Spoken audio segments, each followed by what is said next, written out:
You're at a dinner. Someone brings up a topic you have opinions on. Maybe it's the housing market. Maybe it's how a car engine works. Maybe it's why the country is the way it is. You lean back, you give the take. And in your chest, there's this small, warm feeling. Not smug exactly, just a quiet confidence that you've got this one figured out. I'm Frank, and I want to talk to you about that feeling, because a study came out this year that says something about it you're going to want to sit with. For 30 years, the standard line has been that dumb people don't know they're dumb. Dunning-Kruger. You've heard it. It gets thrown around online every time someone wants to call a stranger an idiot. The idea was that low-ability people wildly overrate themselves, and smart people are properly humble. Comfortable story. Flattering if you consider yourself one of the smart ones. In 2026, researchers at the University of Bath and LSE ran the numbers again with corrected statistics and found the story was backwards. Overconfidence isn't a low-ability problem. It's a universal problem, and it's actually strongest in the high-ability people. The most capable people in the room are the most overconfident about their capability, not the least. Let that settle. Because if you're the type who watches a channel like this, you probably think of yourself as one of the sharper tools. Curious, skeptical, read a few books, don't fall for stuff. And the new research is telling you that's exactly the profile that overshoots the runway. This isn't a video about calling you stupid. You're not. It's a video about a very specific trick your brain plays on you at exactly the age you are right now, and why the trick feels so real it never occurs to you to question it. Start here. There's a whole line of research on what psychologists call the better-than-average effect. It's the finding that people rate themselves above average on almost every good trait you can measure. Driving, intelligence, fairness, sense of humor, honesty. In one classic result, 93% of American drivers said they were better than average. 90% of teachers said they were more skilled than their peers. Both numbers are mathematically impossible. Half of any group is, by definition, below the median. But nobody thinks they're the half. A meta-analysis pulled together 124 studies, 291 samples, over 950,000 people, and found the effect is enormous and rock solid. Not a little bias, a big one. The average person doesn't just think they're slightly above average, they think they're comfortably above average on almost everything that matters to them. So already, before we've said one word about your specific brain at your specific age, we know this. The feeling of, I'm smarter than most people, is not evidence you're smarter than most people. It's evidence you're a person. It's default equipment. The factory installed it. Now here's where it gets interesting for you specifically. There are two different kinds of intelligence, and they don't age the same way. Researchers call them fluid and crystallized. Fluid intelligence is the raw stuff. How fast you process new information. How quickly you solve a problem you've never seen before. How well you juggle things in working memory. Crystallized intelligence is what you've built up. Vocabulary, general knowledge, patterns you've seen play out, judgment about how the world actually works. Fluid intelligence peaks in your 20s.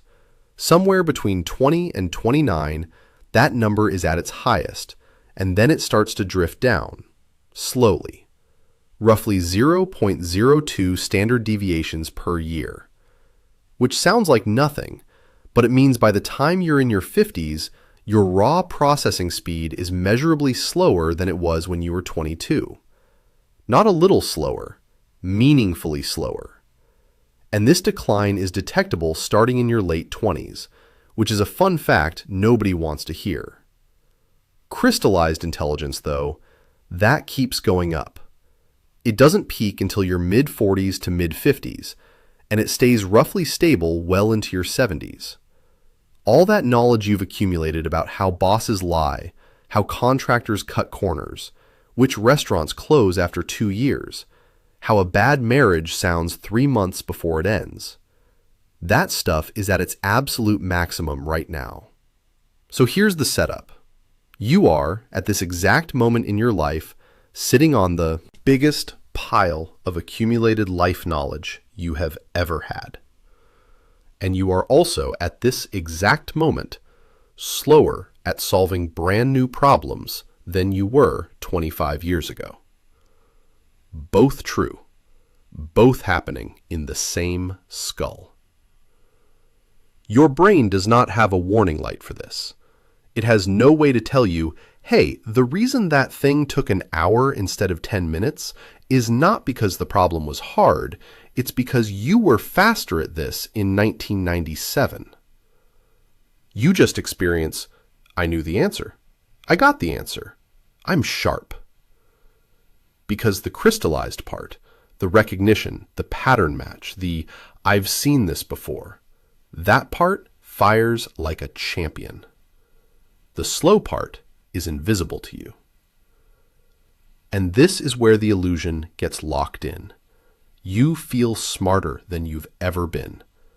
Because in one very real sense, you know more than you've ever known. But novel problem solving, the thing you'd need to catch yourself being wrong about something you've never encountered before, that's quietly less sharp than it used to be. And the person least equipped to notice that is you. Now stack the next thing on top. In 2002, two researchers, Rosenblit and Kyle, ran a study that has become one of the most quietly devastating findings in psychology. They asked people to rate how well they understood everyday objects: zippers, toilets, bicycles, ballpoint pens. Most people rated their understanding pretty high. Sure, I know how a zipper works. Then the researchers said, okay, explain it. Step by step. Draw it. Show the mechanism. Confidence collapsed. People realized mid-explanation that they had no idea. They knew what a zipper did. They didn't know how it did it. And the gap between how well they thought they understood it and how well they actually understood it was enormous. They called it the illusion of explanatory depth. You think you understand things, ask you to explain them, and it turns out you understood the outcome, not the mechanism. Now, and this is the part that should make you sit up, a follow-up line of research found that this illusion is strongest in the topics people have the strongest opinions about. In one 2019 study, people who held the most extreme views on genetically modified foods knew the least about the actual science and rated their own understanding the highest. The confidence and the ignorance were moving in the same direction. The louder the opinion, the bigger the gap between what they knew and what they thought they knew. You can probably feel where I'm pointing. Think about the topics you feel most certain about right now. Politics, the economy, why young people are the way they are, why your ex was the way they were, why the country's going where it's going. Now ask yourself, could you sit down and explain the actual mechanism? Not the take. The mechanism, the chain of causes, the counter-argument in its strongest form, the parts that don't fit your theory. Most people can't. And this is not a Gen X problem. It's a human problem. It just happens to be a problem that gets louder with age, because the older you get, the more confident you get, and the less anyone in your life pushes back on you. Which brings us to the next piece. Researchers at CU Boulder published a study in late 2025 looking at about 2,500 adults across the US and Brazil. They were trying to figure out something that keeps showing up in the data. Older adults share more political misinformation online than younger adults. In an earlier study during the 2016 election, Facebook users over 65 shared roughly 7 times more fake news articles than users 18 to 29, even after controlling for education and how often they posted. The obvious explanation would be that older people can't tell what's true. That's not what the researchers found. Older adults were actually pretty good at identifying which stories were true and which were false. Their accuracy wasn't the problem. The problem was partisanship. As people age, their political identity hardens. It fuses with who they think they are. And when you're evaluating a story that flatters your side or attacks the other side, that hardened identity biases what you're willing to pass along. You know it might not be true. You share it anyway because it feels true, because it fits the story you've been telling yourself for 30 years about how the world works. That's not a stupidity problem. That's a confidence problem. It's someone so sure they've got the big picture right that the individual facts stop mattering. And it lands hardest on people whose crystallized knowledge tells them they've earned the right to be certain. You see the pattern forming here? Every ingredient is loading in the same direction. The better than average bias says you already thought you were sharper than most. The 2026 Bath research says that overconfidence is actually strongest in capable people, not weakest. The fluid intelligence data says your raw processing has been slipping quietly for decades, while your accumulated knowledge feels like it's still climbing. The illusion of explanatory depth says the topics you feel most sure about are the ones where the gap between your confidence and your actual understanding is widest. And the partisanship research says that as you age, your certainty locks in and starts filtering the incoming facts instead of updating on them. Put those 5 things in one person, and you get a very specific character. Someone who feels genuinely like they've figured a lot of stuff out, who has real experience to back it up, who is sharper than a 19-year-old on almost every practical question you could ask, and who is also, without knowing it, walking around with a confidence level that has drifted several notches above their actual accuracy. Not because they got dumber, because they got older. And older brains don't ping you when the gap opens up. I want to be careful here, because the point of this is not that you're an idiot. The point is that you're the opposite. You're capable enough that the new Bath research says you're exactly the person most likely to overshoot. This is not a video about the guy at the end of the bar yelling about the government. This is a video about you, in the car, absolutely sure you know the fastest route when the app is telling you there's a wreck up ahead. Let me put it another way. There's a version of getting older where the accumulated knowledge is a gift. You've seen bosses fail. You've seen marriages collapse in slow motion. You've watched 3 housing cycles. You know what a con artist sounds like in the first 60 seconds. That's real. That's earned. Nobody younger has it, and nobody younger can fake it. And there's a version where that same knowledge becomes a cage, where every new situation gets forced into an old pattern before you've actually looked at it, where you stop asking questions because you already know, where the answer arrives before the problem finishes loading. And the person you become in that version is someone your kids stop bringing real questions to, someone your friends stop pushing back on, someone whose world quietly gets smaller because the smartness stopped being a tool and started being a fence. The tell, if you want one, is this. When was the last time you changed your mind about something that mattered? Not a small thing, a real thing. A political take, a person you'd written off, a belief about how you're supposed to live. If you can't remember, that's not because you were right about everything. Nobody's right about everything. It's because the update mechanism has been running quieter than it used to. And here's where I want to turn this, because I don't do doom on this channel and I'm not about to start. The most useful part of all this research isn't the diagnosis. It's what the same body of work says about what keeps you sharp. Because the fluid intelligence decline isn't a straight drop. How fast you slide depends on what you're doing with your brain.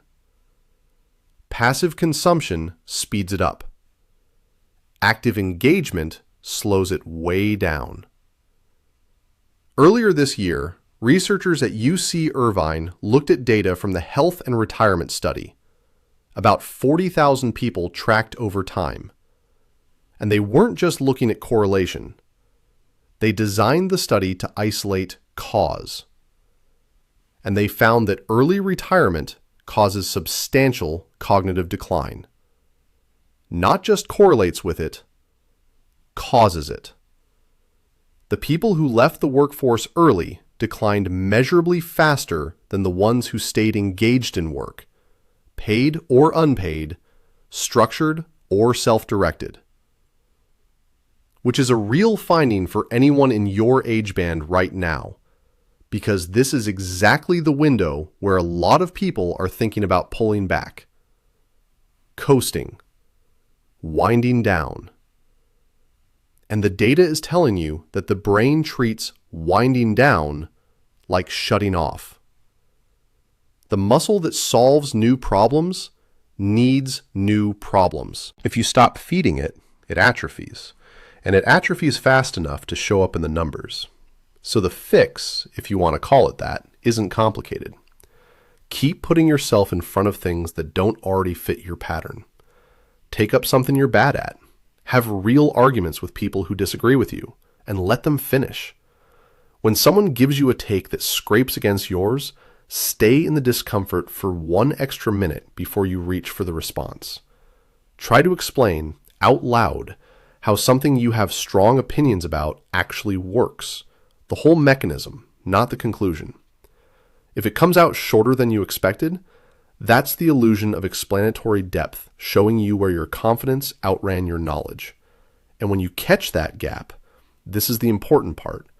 Don't punish yourself for it. That's not the move.